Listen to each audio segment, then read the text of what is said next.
So these items that are within the powers of the Conservation District. So as we just said, carry out works of improvement and then enter into agreements, not only with landowners, but also with partners. And so our agreement actually wasn't with Katherine and her husband. Our agreement was with Mid-Columbia Fisheries, who then had an agreement with Katherine and her husband. So all of these are within the powers of the Conservation District. We can also acquire property.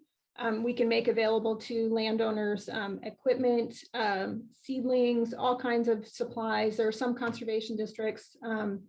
South Yakima Conservation District provides a no-till drill for folks who want to work on it. Some of the West Side districts have provided manure spreaders and those sorts of things. So conservation districts can do that. We also, get to the next page, there we go.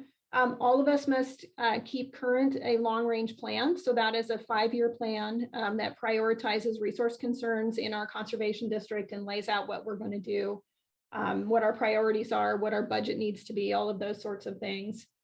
We also have to submit an annual plan of work to the Conservation Commission. So together, the annual plan of work and the long-range plan are the authorized program of our district. So we can only work on those things that are in our authorized program of the district. So we try to make sure that it's very broad, that we're not missing any little thing that we could potentially be working on, because our RCW does allow us to work on virtually any natural resource concern that is out there. So we don't want to miss anything. So we can also administer programs of state and federal agencies. And so we use state and federal grants all the time for projects that we're doing. We're always trying to be involved and want to be involved when state and federal agencies are here conducting whatever kind of program they're doing with private landowners. We can cooperate with other districts, which we do. We have an engineer position on our staff, which is currently open. So if you know any engineers, we'd be thrilled to talk to them, but we share an engineer with the conservation districts to the north of us. There are 5 of us in that group. We can accept donations. We can sue and be sued.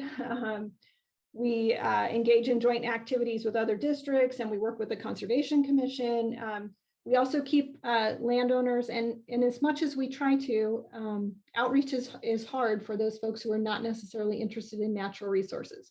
Of course, we think everyone should be interested in natural resources, so we work to try to keep everyone informed. We have a newsletter that goes out to all of the rural routes, all of the landowners in our county.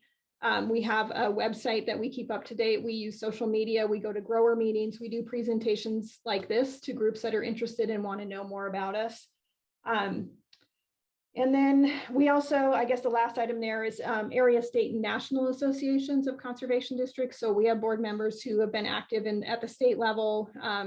Right now, the president of the National Association of Conservation Districts is actually a gentleman named Michael Crowder, who is a district supervisor from the Benton Conservation District. So we were representing well at the national level at this point. Okay, I'm just going to jump into a little bit of a history of the Conservation District. So our district was formed in 1942. So that came right on the heels of the end of those 5 years for the Badger Pocket Demonstration Project. And it's very interesting in our history if you look at what was happening in the world at the time that our Conservation District was formed, and conservation districts in general. But the discussions about forming the Conservation District here happened at about the same time that Pearl Harbor happened, the attack on Pearl Harbor happened. So it's very interesting to go back through the papers and see what was happening and see what an emphasis there was on agriculture and being able to produce food for the country. And that was very much considered a patriotic thing to do. So it's a really interesting time. We were established in 1942. So we are 80 years old this year. And March actually marks the anniversary of the vote of our landowners that established us. And you can see, I know maybe it's a little bit difficult to see, but this is a clip right out of the newspaper at that time. So the vote was 377 to 60 to form the Conservation District. And they had polling sites all over the county, the lower county, because this was just the lower county. And it was the Kittitas Soil and Water Conservation District. The Cle Elum district followed in 1947. And then in the 1960s, our 2 conservation districts combined.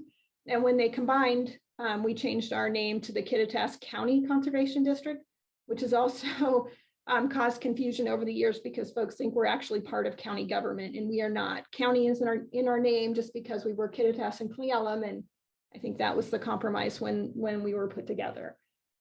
We do have Board of Supervisor meetings on the second Thursday of the month. It has been that way since 1942. When I first started with the district in the late 90s, those meetings were at 8 o'clock in the evening on those Thursdays, and they had been since 1942. We are the ones who changed them. So now we have board meetings still the second Thursday, but during irrigation season, April through October, they're at 7 a.m. And during the rest of the year, they're at 1 p.m., which is a little bit more amenable to everyone. I remember the days when we had board meetings that lasted until midnight, and that was not very much fun. The early years of the conservation district, so we had a very close relationship with the Soil Conservation Service. Essentially, the Board of Supervisors provided almost oversight of those federal employees and the work that they were doing in our county. And in here, there was a lot of work. We did actually a lot of land leveling. That's what this picture is right here. All the fields that you see when you drive around the valley here, and they're nice and level and flat. That was probably us. That was probably our crew that was out there. Early days of the conservation districts, there was quite a bit of military equipment after World War II that actually ended up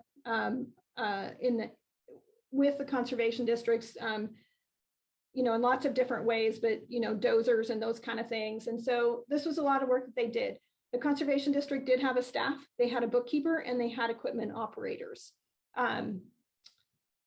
Yeah, and they also did land leveling and drain installations. So for any of you that have an ag background and you know how many of the fields here have drain tiles in them, a lot of that work was also done by the conservation district.